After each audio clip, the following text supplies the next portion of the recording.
Rendu aujourd'hui cet après-midi à Nancy.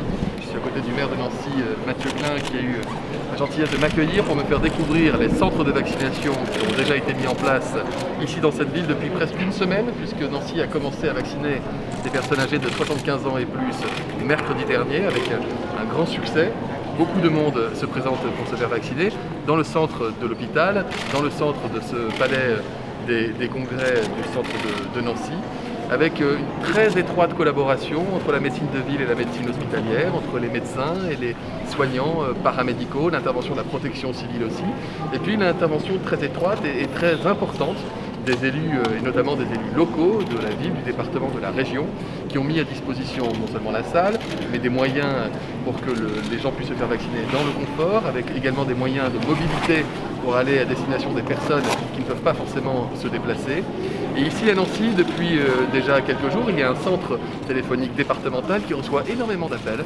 J'ai vu une trentaine de personnes qui tiennent les standards téléphoniques et je les remercie. Ce sont des personnes qu'on ne cite pas souvent et qui sont précieuses dans la période et qui prennent toutes les coordonnées des personnes qui n'ont pas la possibilité de se faire vacciner dans les toutes prochaines semaines parce que les rendez-vous sont remplis, mais qui seront rappelés de manière à leur éviter de tous les jours téléphoner et d'éviter toute anxiété et leur assurer qu'elles pourront être vaccinées comme toute personne de 75 ans et plus dans ce pays lors de à l'occasion de cette première vague de vaccination de population générale. Je rappelle que ça prendra du temps, que ça prendra plusieurs semaines, que ces semaines ne sont liées qu'à un seul critère, l'arrivage des doses de vaccins sur le territoire national, des vaccins qui, dès qu'ils arrivent en France, sont immédiatement dispatchés dans les hôpitaux et répartis dans les différents centres. Et je rappelle enfin que j'ai annoncé qu'il y aurait une transparence totale sur le nombre de doses dont dispose chaque centre de vaccination dans notre pays. Il y en a maintenant près de 1000 par semaine et sur les semaines à venir. C'est très important d'être ici avec nous aujourd'hui. D'abord parce que nous avons voulu répondre à une attente forte. Je le redis, les personnes de plus de 75 ans et bien au-delà, toute la population, beaucoup plus que ce que d'aucuns pouvaient imaginer, attendent avec impatience d'avoir accès au vaccin et d'être vaccinés. À l'heure où je parle, ou plutôt au jour où je parle, les différents centres de vaccination du Grand Nancy ont déjà procédé à la vaccination de plus de 4600 personnes âgées de plus de 75 ans.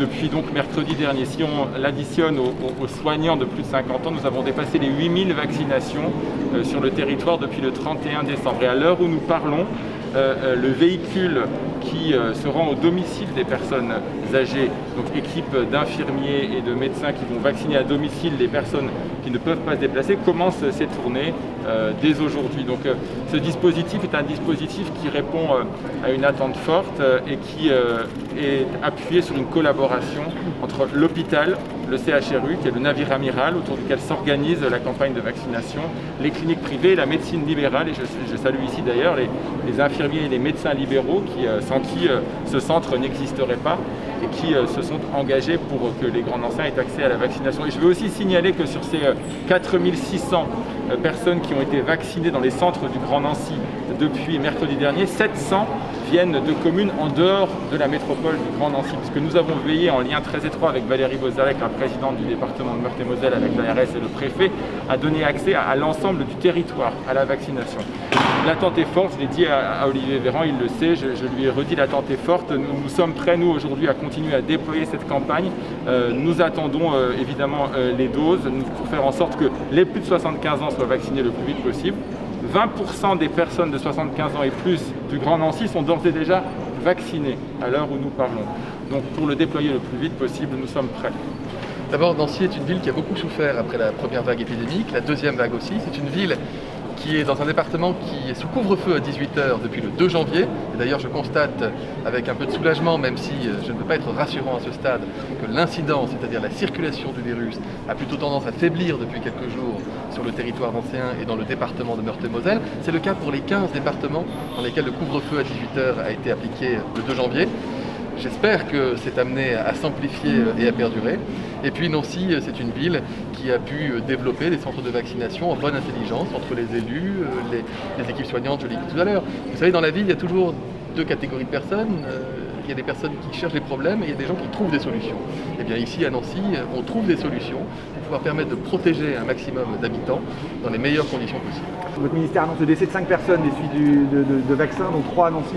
Alors, probablement des personnes qui souffraient de comorbidité. Votre réaction, monsieur le ministre? Quand on dit attention, décès des suites 2, ce sont des personnes qui ont pu décéder dans les jours qui ont suivi la vaccination sans pour autant présenter des signes de réaction allergique après la vaccination. C'est le cas en France, c'est le cas dans tous les pays du monde qui vaccinent. Il faut savoir qu'on s'adresse là en EHPAD, en établissement pour personnes âgées, à des personnes qui par définition sont très fragiles, en perte d'autonomie, souvent avec beaucoup de maladies, beaucoup de médicaments et dont les causes du décès peuvent être totalement indépendantes. Donc il y a évidemment, vous vous en doutez bien, dans le cadre du suivi de pharmacovigilance, des études qui sont faites par les autorités sanitaires en lien avec les médecins pour déterminer s'il y a un lien ou non avec la vaccination ou si c'est entre guillemets juste une concordance de temps malheureuse, puisque vous le savez, même en dehors de l'épidémie et de toute vaccination, il y a plusieurs dizaines, centaines de personnes qui peuvent décéder en EHPAD tous les mois du fait de l'âge et d'autres types de maladies. Ces enquêtes sont en cours. Bien sûr, systématiquement, dès qu'il y a une alerte, il y a une enquête qui est faite. S'il y a vraiment une suspicion forte, il peut être proposé de faire des analyses supplémentaires. Lorsque c'est une personne qui est retrouvée décédée 3 jours ou 4 jours après une vaccination, parfois d'autres causes de façon évidente, eh bien, il n'y a pas nécessairement une enquête qui est diligentée, mais nous considérons néanmoins que c'est une situation particulière à étudier compte tenu de la sensibilité de la vaccination. Sur l'enjeu de l'incidence, c'est important, mais je veux aussi que nous ne perdions pas de vue, je le redis aussi aux Nancéennes et aux Nancéens, que l'hôpital reste particulièrement touché aujourd'hui. Nous constatons à nouveau une remontée du nombre d'hospitalisations en médecine comme en réal, et la moitié des lits de réa sont occupés par des patients Covid+. Les déprogrammations continuent à l'hôpital, donc ce sont des patients qui, depuis parfois le printemps, se voient brinque-ballés avec des risques de perte de chance significatifs. Donc la vigilance est de mise et l'enjeu de la campagne de vaccination, c'est aussi l'enjeu majeur de préserver l'ensemble du système de santé, notamment l'hôpital public qui à Nancy continue à payer un lourd tribut à la Covid.